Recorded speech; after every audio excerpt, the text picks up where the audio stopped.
The way in which I was brought up is my parents always told me that you should always respect others. You should always be very mindful of what others think about you. It is not about the parents.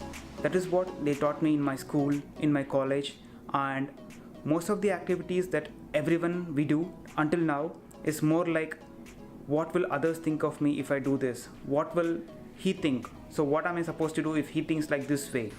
So all of the activities that we have done is related or is based on others' thoughts, or if we map it to something else, it is like, will my respect be still the same if I do this or if I'm doing this? Those kind of things. So this all maps to the word called self-respect. So as we all have been taught in school, like always respect others. Okay, I do follow, I respect others. Now, is it coming back to me? Is the one whom I'm dealing with or is the one whom I'm talking to is having the same rule of game like respecting others? No, like I'm following the rule of game like respecting others, in turn I'm not getting it back. So this means that I'm losing my self-respect or I'm not getting what I am giving it to others.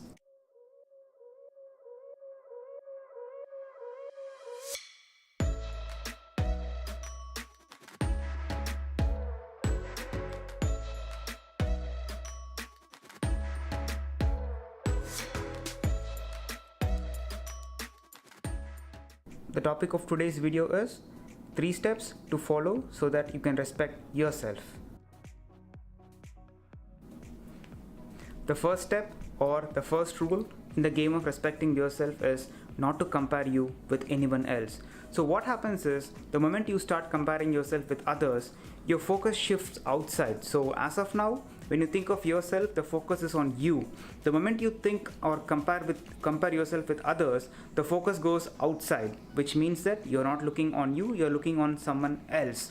So there is a famous saying by Roosevelt, don't compare yourself with others because comparison is the thief of joy. So as he told, it's a thief of joy. So what happens is like the more you compare yourself with others, you're not doing a great job. You're losing yourself and you're putting yourself down because you don't have any idea of what is going on in his particular life, and by comparing he will be doing 100 different things and you are comparing it with him because like you don't know what is going on in his life and you're messing up with yourself. So don't compare. So before even we tell like don't compare, like let us put a question like why we compare.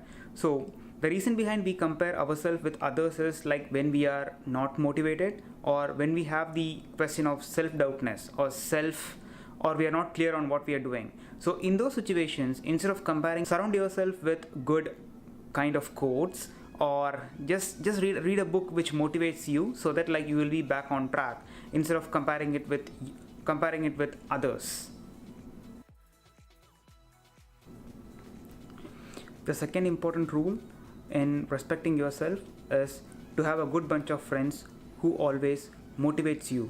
So there are different kind of people in your life that will come in and go out. There are kind of people who will always try to pull you down and put in a trap, or there are those kind of people who will always try to lift you. So what I'm telling is not to keep a bunch of people who always praises you and says everything you do is correct or wrong.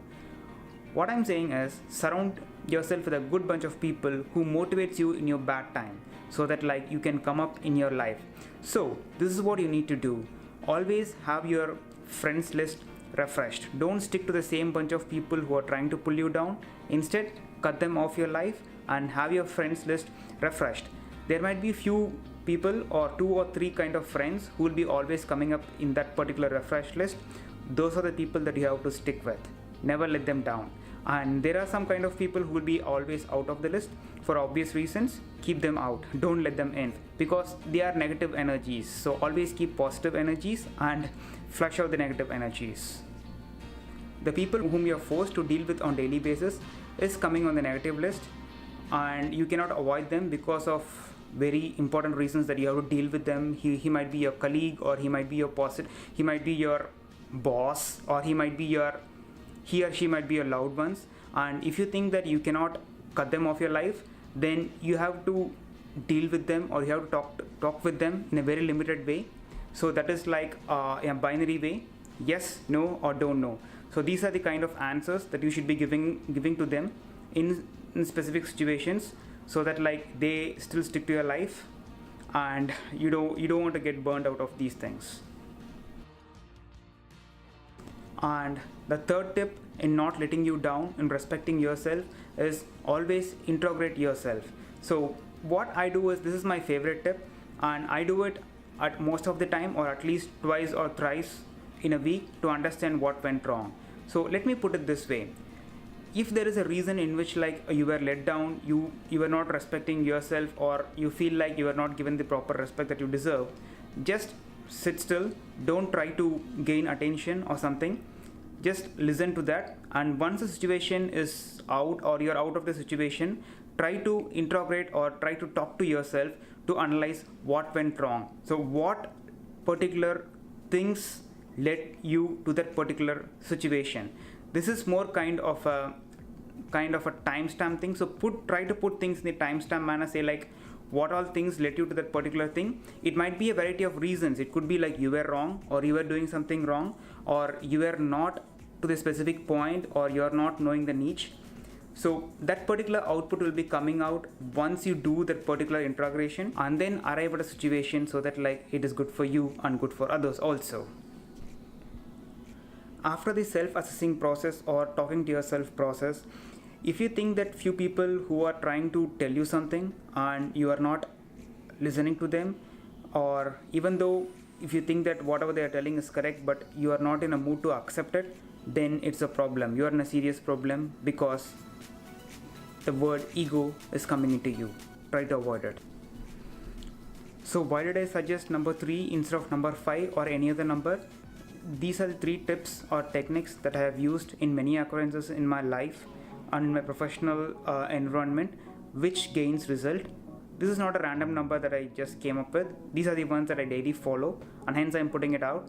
If you think you have anything else much better than this, please put in the comments so that everyone can benefit it out of it.